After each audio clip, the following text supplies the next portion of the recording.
All right. What is poppin', party pundits?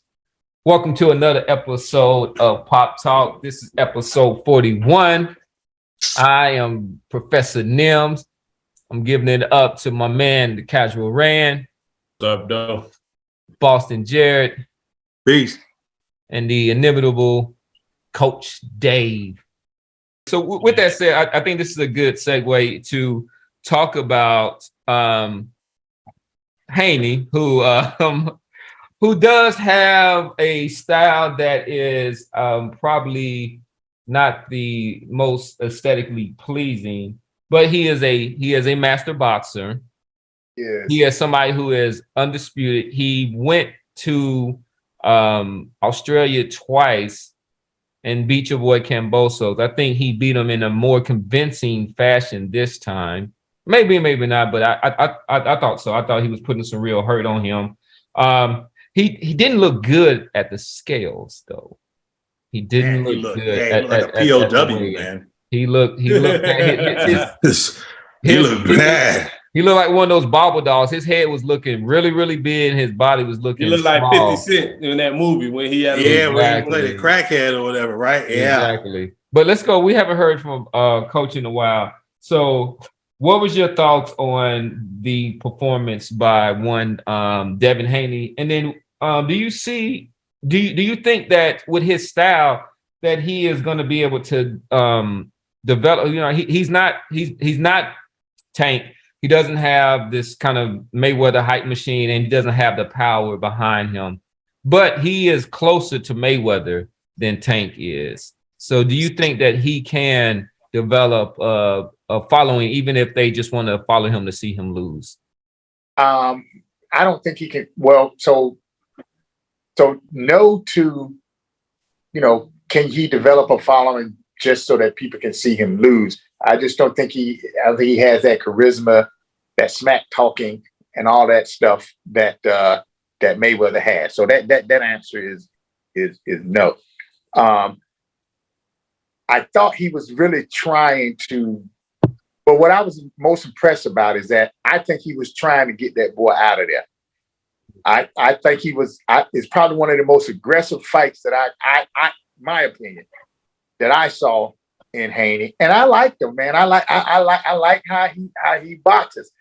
What I think with Haney, the big thing that's gonna make him one of those ones where people might come to see him lose, is just if he just keep winning and beating people, but he's not stopping people in a remarkable, you know, spectacular fashion like a Tank or Tyson does. People can just ignore it with it and still just hate on him and just somebody whoop his ass because he ain't no excited about that. It's no drama. Like even if the drama is just like when's he gonna take him out? But yeah, right. And so now, more aggressive, right? I at one time I thought, man, was my man's corner gonna throw the towel in or something, you know? So it wasn't nothing that was not expected. I mean, we literally, even the first fight, we was like, all of us, I think, was like, he gonna beat the break. This dude can't box with Haney. So it won't nothing, you know. I mean, we didn't even get pundit picks. We were just like, come on. Right. But what I'm getting at is the things that I like, and I'm watching in Haney is I like that he was being more aggressive. It was great. You know what I'm saying? Him and Shakur would probably be like a just boring fight. You know what I'm saying? But be good to watch, you know what I'm saying, with those styles. So I like the aggressiveness. But what I do like about this kid is like, hey, look, man, he's ready. I think he is legitimately ready to fight anybody. Dave, let me ask you this. Given what we saw at the weigh-in, and Cam talked about this to begin the segment, I know it's tough from the outside looking in. Do you keep him at 135? Do you bring him through another camp and put him in there with a guy like Lomachenko and risk him not being able to show up and perform at a high level because of that weight cut? Or do you say, fuck it, let's go on up to 140 and chase the Teofimos and the Ryan Garcias and the whoever else? So if I kept him in at the Tanks. if I kept him And Tank. if that 130 is gonna be tough, man. A 135. 135. Lightweight, yeah. So not Tank, because Tank is a 135 pounder. You be leaving Tank's division. Tank, what man? So if I stayed Tank has fought at 140, but he is at 135. Yes. if I could hold that weight, I would definitely try to get a fight with Tank. If Tank is not talking about moving up, then I would try. I would just say, look, man, let's try to get it. But that's not the fight, though, Dave. Haney has one fight left with Top Rank, and Lomachenko. Lomachenko is the fight that. So now, because that factors into it also, because Lomachenko is, as much as his fan base would like to make him out to be this big star, he ain't. At this point in his career, he is very much a high risk, low reward guy. Haney, if I could get a fight with Tank at 135 or try to go up and get Garcia at 140, if I'm Haney, that's what I do. Okay, so you're not hanging around for Lomachenko. You saying F Loma. He's not. Well, he's going to beat Lomachenko, dude. I get it. That's what your Yeah, opinion maybe, is. but you don't. So, Boston, you don't think that beating Lomachenko is a star-making fight? No, not for hardcores. It is for us. It is. But as far as making him a mainstream star, I think for the casuals also. I think so. Because they hype him up so much. It's a 2-for-1. You put a nail in fucking Lomachenko, so we won't have to hear that fucking name again. And two, it is. It'll be the best. It'll be the biggest name on his resume. It will. But again, I think that's my thing is this. When he was calling out Lomachenko, that was 3 years ago. He's a big 135 pounder. Do you risk showing up weight drain? But yes, now that's exactly where I was going. So now, if I was Lomachenko, I'll be more excited because now I'm gonna get your ass weight drained and then get your ass then. You know what I'm saying? Put in a contract. Hey, you can't be more than 8 pounds more than you. No way. Rehydration clause. No, he's the champ. He's the champ for one thing. He's the undisputed champ. So all of that fugazi, he is the undisputed champ on a promotion company that Lomo is the fucking star. Whatever. No, there's no way that his management is going to take in a rehydration. Y'all are blind as shit if y'all think that fucking at Top Rank that Devin Haney is a bigger star than Lomachenko. I'm not saying that he wouldn't even be. He wouldn't even have one though. Nobody said that. We said that this is a star-making fight.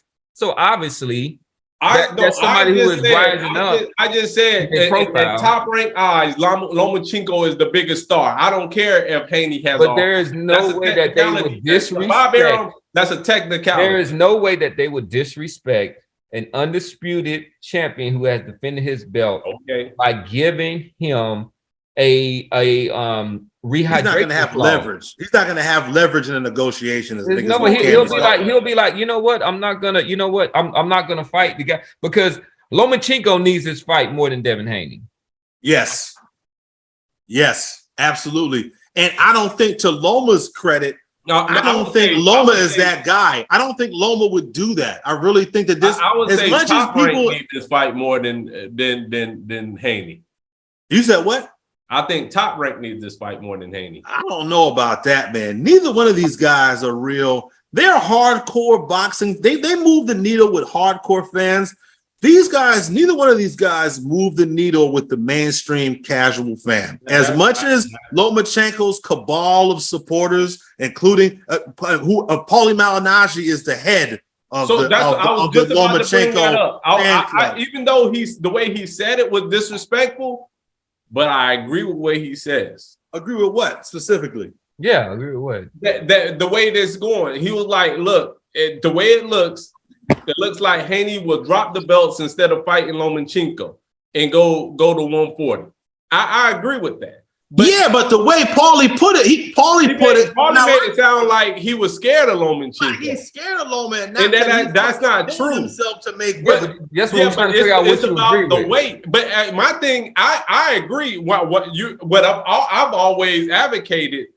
I like the fact that if Haney was to go to 140, the fucking belts spread to the win.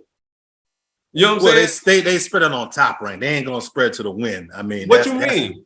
It's going to be Shakur Stevenson and Lomachenko are going to end up fighting for them belts. No, how? If he vacates the belt, they go back. They're not tied together anymore. I understand that, but Randy, from a business standpoint, these sanctioning bodies have relationships with certain promoters. And if you think that these sanctioning bodies never happened, that a unified champion, you could go to Josh Taylor. Josh Taylor was stripping the belts one by one. Yeah, that's because there's no big names. Boxing, if a unified champion go to the next fighters, two number ones in each division can fight for the unified champion. I've never seen that, bro. I guarantee you, if Devin Haney vacates those belts, that Shakur Stevenson and Lomachenko will be in line almost immediately for two of, not for all four. That's what I'm saying. Well, I've just never seen just in unified fight where neither one is a champion. That's exactly what I'm saying. I've never seen that. I have never seen that. Wait. Say that one more time. You said for two of the belts. So if two of the belts on the line, that means that the winner is a unified champion. All four. Wait. Say that again, because y'all trying to talk over each other. What we're saying is that you're saying that for two of those belts that Lomachenko will fight Shakur Stevenson. So that means the winner out of that comes out a unified champion. And I've never No. That's not what I'm saying. I'm saying if Devin Haney vacates those belts, Lomachenko is currently the number one in the WBC and the WBO.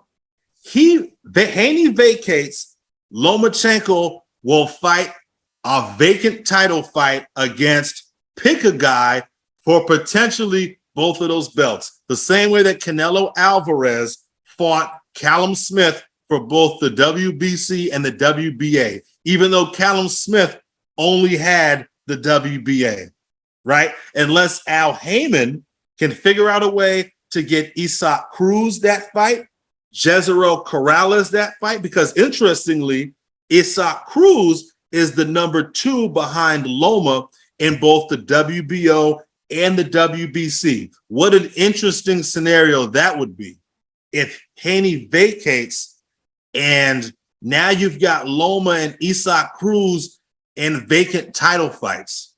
That would be a very, very interesting scenario. Ryan Garcia, by the way, is the number 1 in the WBA. Don't think that Ryan Garcia won't be in an eliminator. Well, no, Ryan Garcia is at 140, so I don't even know how he's not making 135. Right. So Coach, if this was your son, not even your son, if this was your fighter, would you recommend Devin Haney stay at this weight class? Right. So if he can get the top fighter at that weight class, I probably, and looking at how he performed against my man, I would say let's get the top fighter at the current weight. So we got one that say he gonna fight him. They say he gonna fight him. I already asked Dave that question. Dave said to move up. He said he just said Loma's now. Okay. He trying to think about it. He fought at 135, right? Yep. Right? Haney. Who is the top fighter at 135? Haney. It's Tank. So listen. What kind of metric are you using? What I said. No, we already know what he's thinking about. That's why I just said what he wanted to hear. Fight Tank at 135 if you can, or go ahead on and move up to 140 and clean up. All right, he ain't getting tanked. So why I say that's not going to happen? Because one, I think that Garcia tank is very close. One, and then if that's really true, then now you making Haney sit a whole year at 135, an additional year where he's already struggling now. So I don't think that happens. Yeah, he's going to move up. He's got Teofimo Lopez over there on the top ranked side.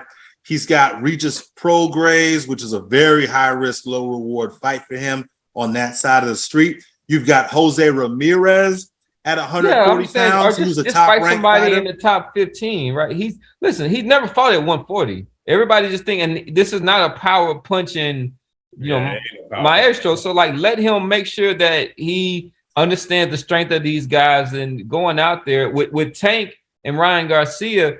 They had power that they could bring up to that weight class. This guy's going to have long, drawn out fights with these bigger guys. Yeah, but if he's passing out in the sauna trying to make weight, that doesn't do him any good either. No, I'm not saying that, but he doesn't have to go after Teofimo or something like that. Like, just let him get acclimated. Because one thing, like, once he drops the belts, then he's just a former champion. Right, I get it. I was bringing up those names and said there's still big fights for him to have at 140 pounds. Hey, Jared, do you think he pushed the Terrence Crawford route with the WBO and then challenge Josh Taylor? No. Josh Taylor's not fighting at 140. Yeah, absolutely not. Well, Josh Taylor is apparently going to fight this kid Catterall in a rematch. Yeah, he doing Catterall at 140. Yeah. Now, but that's an interesting question, it's been at Randy. least 18 months since this guy fought. Josh Taylor still holds what? Do he hold 2 belts? No, he's still. I'm talking about what his body hold and the way that he is not going to be able to get off. That dude is in a rock in a hard place because what he could do, Randy, is what Demetrius Andrade tried to do and exercise. You said what? Become irrelevant. Well, no, that's very, very funny. Right but here, I was saying that if he exercises that WBO clause, he could challenge Teofimo Lopez for that vacant belt because Lopez is the number one in the WBO at 140.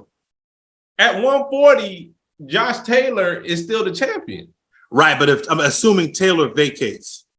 He's fighting what's his name at 140. What you talking Right, but he's not going to stay at 140 pounds, though. He's already after the Catterall fight. He's got to move up because this guy is fucking. So now you're saying he's sitting on. You saying Haney's going to sit on the bench for another year plus?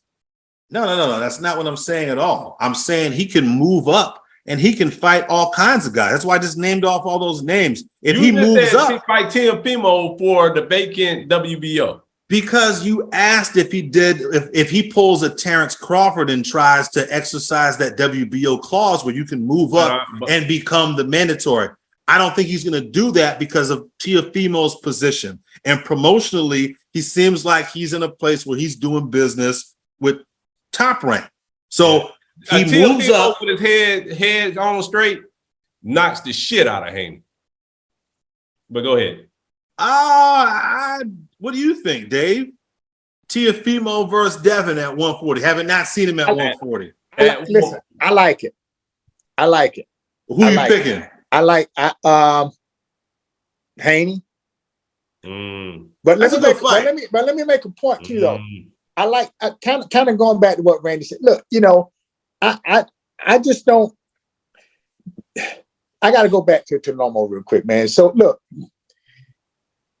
And I was just sitting here while y'all was going back, man. I mean, I'm sitting here with Haney, man. Probably the only thing that would be beneficial, or in my eyes, it'd be great to hammer that nail in to Lomo's coffin. It'd be great to get that name, even though it honestly is just an old man fighting a young boy. You know what I'm saying? So I'm not opposed to it, man. I mean, and especially after y'all was talking about, he might have to wait because the Tank Garcia, blah, blah, blah, might be happening this whole year. Lomo might not be bad, man. But that's yeah. I just wanted to say that, man. But I just don't see, because he's going to beat the dude, man. He's going to beat Lomo, dude. I think so, too. I don't think Lomo. So make the fight. I'm like, if he weight drain, I think Lomo get him, man. That's the other side of the equation.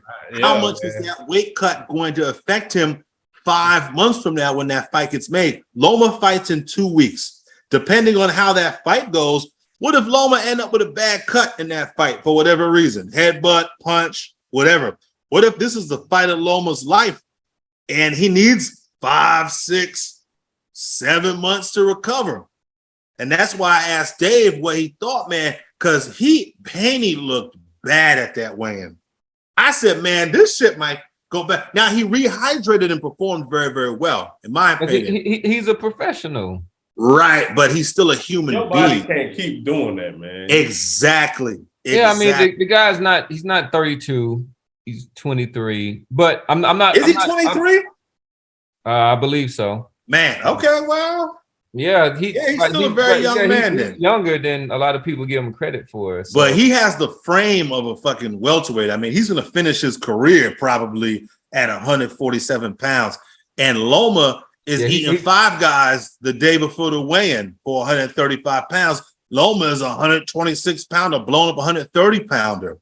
He's real comfortable at that weight, man. Yeah. And if you come in there depleted against a guy like Loma, like Randy said, you might be the better fighter, but Loma's going to get you. Loma might get him. Haney at 100%, he beats Loma. There's no doubt in my mind about it. But Haney not at 100%, the fight gets a lot more interesting, man. It's going to look bad, and I hate that for Devin, because Devin's wanted this fight for such a long time, and now he's growing out of the division, and now he's put in a situation where he might have to come into this fight now at 100% and fight this dude, man. I hate that for him. And if he vacates and does what's best for him and vacates, the Paulie Malinages of the world are going to run around and say, oh, I told you he was going to duck him, blah, blah, whoop, whoop. And it's like, get the fuck out of here, man. He's been calling out this dude for years, man. So, I like Paulie. I fuck with Paulie, but that narrative is already out there. He's already, he was already at work spinning that fucking narrative. Analysis of what Haney might do. I agree with that, but I think he beats Lomachenko. I think he would have beat him like 2 years ago when the fight should have. Yeah, absolutely. Right, so I agree. We need to move on. But with that said, I want to remind everybody to go and like and subscribe. This does a lot for our algorithm. We are just bringing our show back to YouTube. We have a producer. We have some graphics. We have some different kind of segues and stuff into the show. But we need those followers. So with that said, this is Professor Nim signing out for Coach Dave. The Casual Ran. Peace out. And Boston Jared. Peace. And we are.